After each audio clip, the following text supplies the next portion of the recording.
Hello, good morning everyone. So today we will discuss the next part of our chapter Fundamental Unit of Life. In the last video we had already talked about type of organism on the basis of number of cell, that is unicellular and multicellular organism, and also on the basis of structure of cell. The cell is classified into either eukaryotic cell or prokaryotic cell, that we have done in the last video. Now today we will discuss the next part of the video, that is shape and size of cell. So shape of cell, it varies and also it depends on the particular function of the cell. For example, this is the structure of our nerve cell, which is having elongated shape structure. So this is the structure of nerve cell.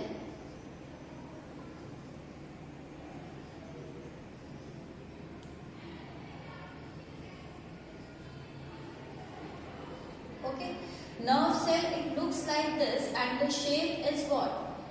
Here the shape is elongated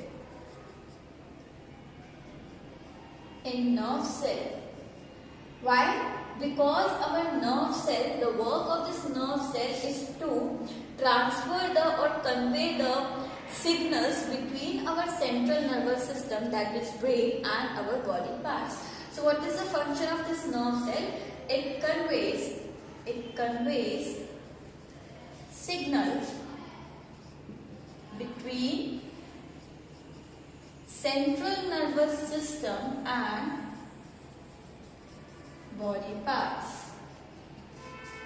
Also, this nerve cell is the longest cell. It is the longest cell of body. Now, taking few more examples, the second I'm drawing is the muscle cell of human. And this muscle cell, it looks like this, that it is tapered at end and broad in the middle. And this shape is called spindle shape. Then the next one, amoeba. You have heard this organism already in lower classes. So the amoeba, it looks like this, and the amoeba have what? It have irregular shape structure. So the shape here is irregular shape. Now few more example. Next I am taking is example of human RBC. So the next one is RBCs. RBCs, it stands for red blood cell, but we are using the term cell when we are talking about immature and non-functional red blood cell, which are round or oval in shape. So we draw it like this, having nucleus. But in mature cells, this nucleus, it get degenerated. So when this get mature, nucleus degenerated, and it get filled with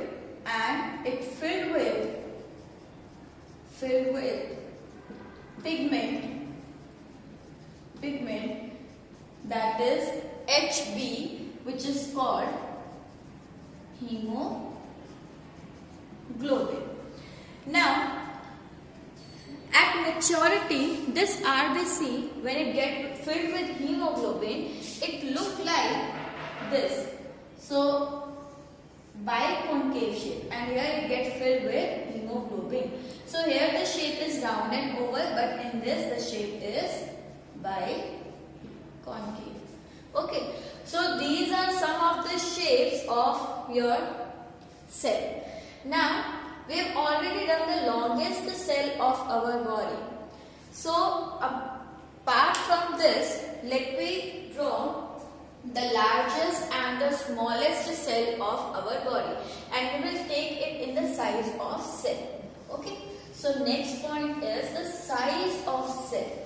Size of cell, it also varies from microscopic to macroscopic. Means the cell, they may be of microscopic size, that they are not visible by our naked eye and we have to use microscope to see them, or they may be macroscopic in nature. So size also varies. Example, the smallest size cell is your mycoplasm, or it is also known as PPLO, that is pleura pneumonia like organism. Pneumonia is the disease which is caused by bacteria. So these mycoplasma, they are similar to that of bacteria, but there is some differences, that they lack cell wall which is present in bacteria. So that is why we are considering them a different organism than bacteria. So this mycoplasma or TPLO, they are the smallest cell. Okay, and the size varies from 0.02 mm to 2 mm. Okay, so size varies from 0.2 mm to 2 mm. Then after mycoplasm, bacteria are also of small size, means they are also microscopic. We can't able to see them with naked eye. Apart from that, the largest cell. Now in case of human body, I am telling you, the largest cell in nature and largest cell in human body. So when we talk about the largest cell in human body, that is female egg. And in journal, if the largest cell is asked, then it is egg of ostrich, that measures around 17 to 18 centimeter in size. After that, the smallest cell we have done here, the smallest cell is mycoplasma, but the smallest cell in human body, if it is asked, then it is male sperm. This egg, it is somewhat oval shape. Let me do the shape also. And male sperm, it looks like this. This is the head region, this is middle piece, and this is the tail of cell. So it looks like this. Okay. Now after shape and size of cell, after the discovery of microscope and advancement in the science, scientists work or observe the cells, and they have given, two scientists, they work on the cell and they have given cell theory. What is cell theory? This cell theory is given by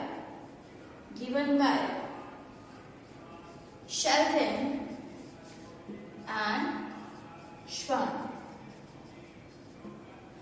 And according to their theory,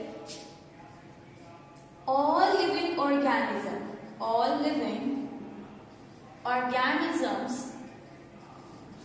they are made up of cell and cell product. And what is this cell product? That these cells, they combine to form tissue which are performing the same function. Means when the cell collect together or group together and that group is performing a particular function, then that group of cell which is performing a particular function is called tissue. This tissue, they group together to form organ group together to form organ system, like our digestive system, it is formed of stomach, small intestine, large intestine, and this organ system, when so many organ systems they collect or group together, then they form the body of multicellular organism. So either the living organism is made up of single cell, or it will be the product of cell product, that is the organism. It may be maybe having tissue level of organization or organ system level of organization. Along with that, they have said that the function of organism is actually the function of cell. Means whatever function organism is doing is actually the function which is held in its cell. So the function of organism is the function of individual cell. Okay, so like a cell, if a organism is doing the process of excretion, so it is not that organism is doing. This is because in every cell the process of excretion helps there. तो यहाँ पर organism जो भी function perform कर रहा है वो actual में क्या है, वो उसके अंदर present cell का function है. So these are the statement which is given by Sheldon and Schwann for the cell theory. Then after like one more scientist worked with their theory or add his statement to their theory, and that scientist is Rudolf Virchow. Rudolf Virchow added its statement into the statement of Sheldon and Schwann, and what we get is modern cell theory. Means there is some changes in this theory. And what is that? Along with this statement, Rudolf Virchow said that the new cell are formed from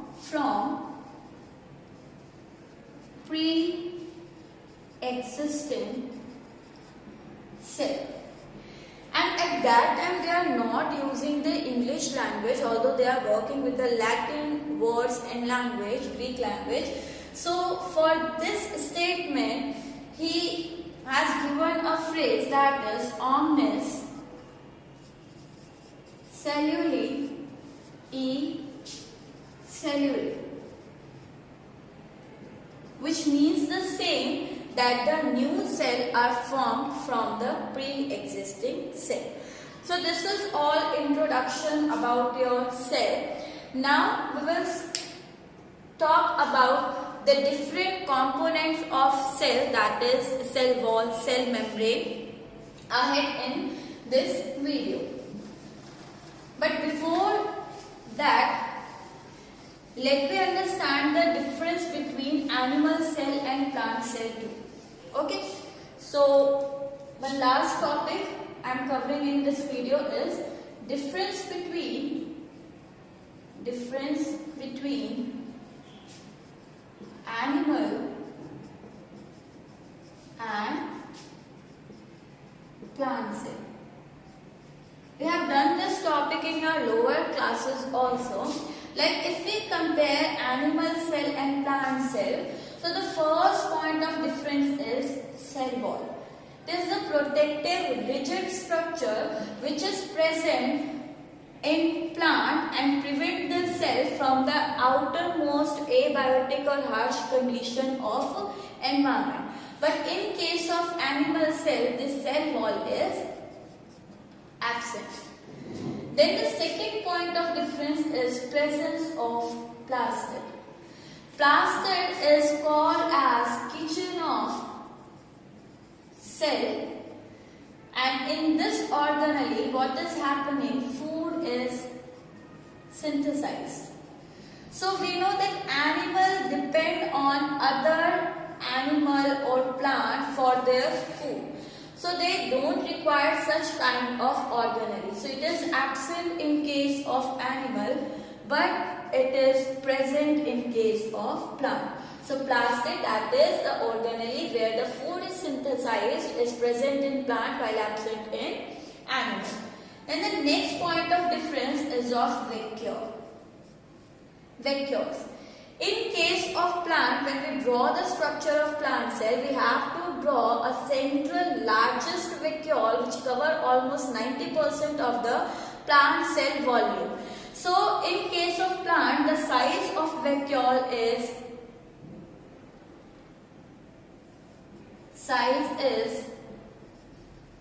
large, but number is fewer. Means they are less in number, but the size is large, like of central vacuole which cover 90% of cell volume. But in case of animal cell, the size of vacuole is small, and they are more in number. Along with this, the next organelle is centriole. Centriole is a structure which is present in case of animal cell, and it helps in cell division. Means when one animal cell divide to form the two new cell, then this centriole, it helps in that division. But in case of plant cell, the cell divide with the help of cell plate, and they do not require such organelle. So this organelle is absent, and they divide by forming cell plate. And what is the cell plate, how it is formed, that we will take in the later part of video. Now the next one is lysosome. In case of animal, these lysosomes are present, and these lysosomes have strong hydrolytic enzyme which helps in digestion of food. Hydrolytic enzyme which helps in digestion of food and also the waste which is present inside the cell. So they are called as digestive bag also and scavenger also, as they remove the dead organelle and parts of cell from inside.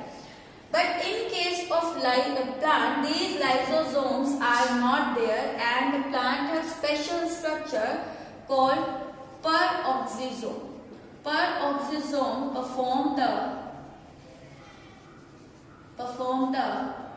peroxisome and glyoxysomes, they perform the function of digestion. Okay, so in them these organelle lysosomes are absent, or we can say special name is given to them.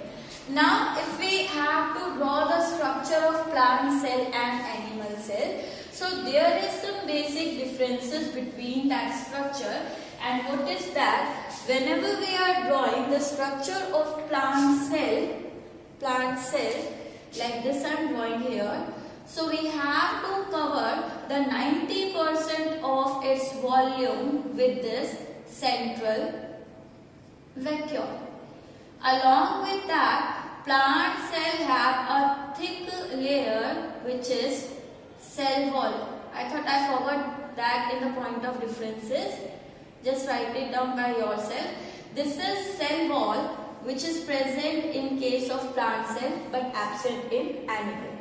Then this region is covered by fluid which is called cytoplasm. So cytoplasm is less in case of plant cell, and also the nucleus of plant cell is situated on one side of the cell. Like I am drawing here, this is the nucleus. Then other organelles which are present here around nucleus, so these are endoplasmic reticulum, Then it is connected to other tubes called GB. So these are Golgi bodies. Then ribosomes are present here. This is ribosomes. Plant have plastid, as I have told you now. So these are plastid. I am just drawing the rough structure here. Then mitochondria. This is mitochondria. So these are some of the basic organelles which is present in our plant cell. Now when we are drawing the animal cell, you don't have to draw the cell wall. Rest of the thing is almost equal, but here the nucleus is present on one side of the cell, but here it is almost centrally located. So this is nucleus. This is cell membrane. Cell wall is absent here. Then cytoplasm. Vacuole is present in small size, so they are vacuoles. Then centriole is there, which is either 1 or 2 in number, and centriole is 2 tubes which are perpendicular to each other. This is centriole. Rest of the organelle is similar to that of plant, that is a network of tube is present here, which is called ER. It is connected to other tube which is like this.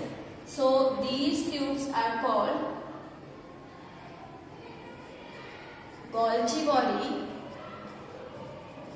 From this Golgi body, vacuoles are originated or lysosomes are formed which are filled with enzymes. So these are lysosomes. Okay. So along with this is mitochondria, which is common in both mitochondria and ribosomes. So this is the basic structure of plant cell and animal cell. You have to draw it in your notebook, and in the next video we will discuss about cell wall and cell membrane. This is all for today. Thank you.